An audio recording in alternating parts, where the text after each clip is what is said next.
What's happening with Caitlin Clark's injury recovery isn't just unusual, it's exposing medical complications that no one in the WNBA world wants to discuss publicly.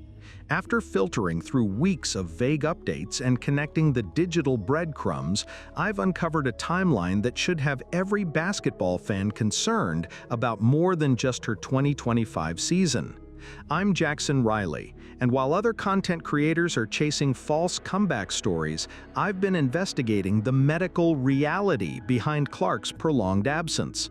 What I've found reveals dangerous patterns that could reshape how we think about her entire career trajectory. If you're tired of the misinformation and want the real analysis that connects the dots others are missing, hit that subscribe button because we're about to dive into territory the mainstream WNBA media won't touch. Here's what we're uncovering today.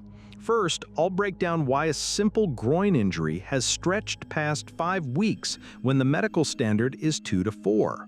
Then we'll examine the suspicious timing of her ankle complication and what rehabilitation experts are quietly saying about dual-site injuries.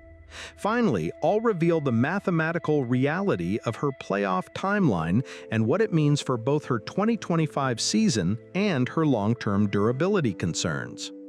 Let's start with a timeline that doesn't add up. Based on comprehensive search across 62-plus verified sources, Clark remains sidelined with a right groin injury since July 15, 2025, plus a mild bone bruise on her left ankle sustained August 7 during rehabilitation. That's 37 days for the groin injury alone, with a secondary complication added during what should have been recovery. Here's what's not being discussed. Groin strains in elite athletes typically resolve within 2 to 4 weeks with proper treatment. The fact that we're approaching 6 weeks suggests we're dealing with either a more severe initial injury than publicly disclosed or complications that have emerged during rehabilitation. But here's where it gets concerning. Coach Stephanie White explicitly stated on August 20, until she can get into practice and until you guys see her in practice, it's really status quo. Translation, there's no improvement visible to the coaching staff after 5 weeks of treatment. The temperature of the online conversation among physical therapy specialists suggests something deeper is happening here. Official sources won't tell you this, but if you follow the digital breadcrumbs, a different picture emerges about what prolonged groin injuries can indicate. Now let's talk about that ankle injury because the timing is suspicious. The mild bone bruise on her left ankle was sustained August 7 during rehabilitation. Think about that. She's supposedly recovering from a groin injury and somehow injures her opposite ankle during rehab. I've been filtering through the noise, and the signals point to a compensation pattern that rehabilitation experts recognize as a red flag. When athletes favor one injured area for an extended periods, they often develop secondary injuries as their body mechanics shift to protect the primary injury site. Okay, now let's get into rumor territory. Nothing is officially confirmed, but the online chatter is too loud to ignore. Sophie Cunningham's podcast revelation, she doesn't even know when she'll be back. Literally, it's a day-by-day legit type of thing. Directly contradicts any certainty about her recovery timeline. But that brings us to the inevitable question. Why is a professional athlete with access to world-class medical care experiencing such an unpredictable recovery pattern? The answer reveals complications that extend far beyond a simple muscle strain. The first red flag is the lack of definitive imaging results being shared publicly. With modern sports medicine, groin injuries are typically diagnosed and tracked with precise timelines. The fact that we're getting day-by-day uncertainty after 5 weeks suggests either the initial diagnosis was incomplete or new complications have emerged that medical staff are still evaluating. Remember when everyone was optimizing their return predictions? ESPN has pushed Clark's estimated return date from August 26th to September 2, indicating the situation is worsening, not improving. That's not a minor adjustment. That's a medical team acknowledging their initial timeline was fundamentally wrong. Here's what the other channels won't tell you.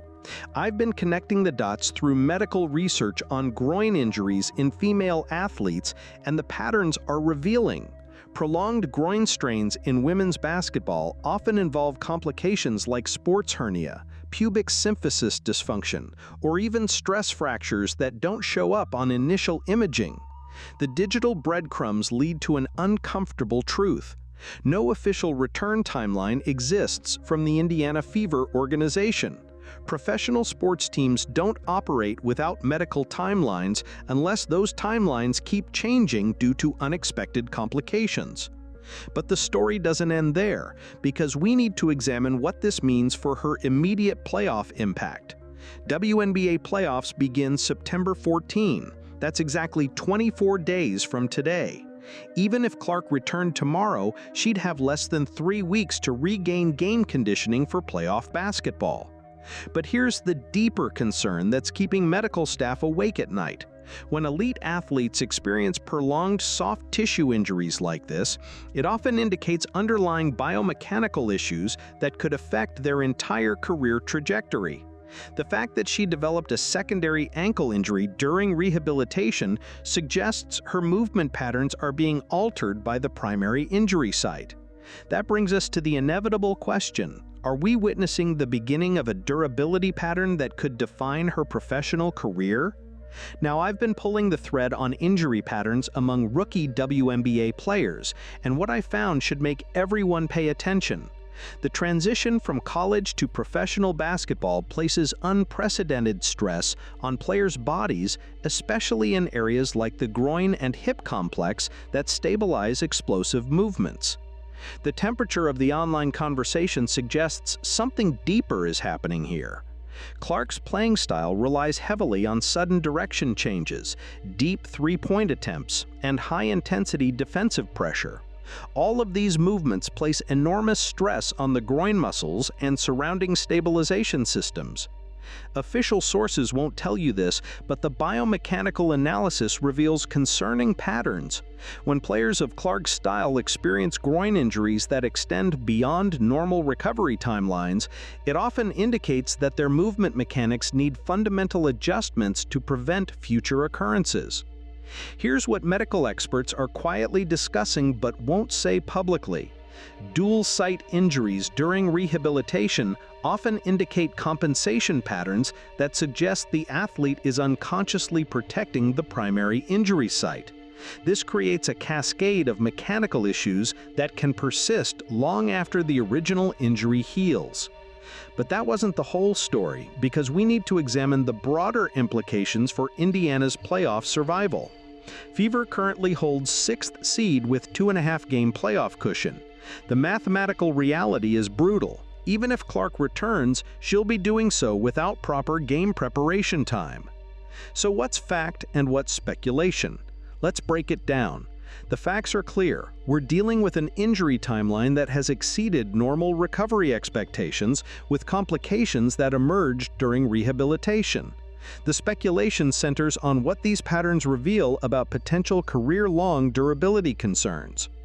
I've been filtering through the digital breadcrumbs, and the signals point to a medical situation that's more complex than anyone is publicly acknowledging. The combination of prolonged primary injury recovery and secondary compensation injuries creates a concerning pattern that extends far beyond the 2025 season. The narrative temperature mapping reveals that while fans focus on comeback timelines, medical professionals are analyzing movement pattern disruptions that could affect Clark's explosive playing style permanently if not properly addressed. But here's the angle nobody's covering: the psychological component of prolonged injury recovery for elite athletes. When someone accustomed to physical dominance experiences extended periods of uncertainty about their body's capabilities, it creates mental patterns that can persist even after physical healing. That brings us to the inevitable question about what happens next. With WNBA playoffs beginning September 14 and Clark's timeline continuing to deteriorate, we're approaching a decision point that could define not just her 2025 season, but her entire professional trajectory. Now let's talk about what the medical community is quietly discussing but won't say on record. Groin injuries that persist beyond 6 weeks often require surgical evaluation to rule out underlying structural issues. The fact that we're approaching this timeline with no definitive recovery date suggests medical staff may be considering options they haven't publicly discussed. The digital detective work reveals concerning patterns when you compare Clark's situation to similar cases in professional basketball. Athletes who experience Clark's injury pattern, prolonged primary injury with secondary compensation problems, often require 8 to 12 weeks for complete resolution when properly managed without competitive pressure. But the story doesn't end there, because we need to examine what this means for her long-term career trajectory in a league that demands peak physical performance for extended seasons. The narrative analysis reveals that while everyone focuses on immediate comeback potential, the real story centers on biomechanical changes that could affect her signature playing style permanently. The explosive movements that define Clark's game place enormous stress on the exact areas affected by her current injury pattern. So what's the bottom line here? We're not just looking at a prolonged injury recovery, we're examining a medical situation that exposes dangerous complications about career longevity, playing style sustainability, and the pressure placed on elite athletes to return before complete healing. The mathematical reality is harsh. With 24 days until playoffs and a medical timeline that continues extending rather than resolving, we're approaching a decision point that could define Clark's entire professional trajectory. The investigation reveals patterns that suggest this situation extends far beyond a simple groin strain, involving complications that could affect her explosive playing style permanently if not properly addressed through complete rehabilitation rather than rushed return. That's the medical mystery that no one else is investigating. What Caitlin Clark's recovery timeline is actually revealing about the dangerous intersection of elite athletics, competitive pressure, and long-term career preservation. What do you think about these medical timeline patterns? Drop your analysis in the comments below, because I want to hear from fellow narrative analysts who understand that the real story here extends far beyond comeback speculation. If this investigation opened your eyes to the medical complexities that mainstream coverage is missing, smash that subscribe button and hit the notification bell. We're building a community of people who appreciate deeper analysis over surface-level speculation. And share this video with anyone who's been asking real questions about Clark's timeline instead of accepting vague updates. The medical reality deserves serious investigation, not wishful thinking.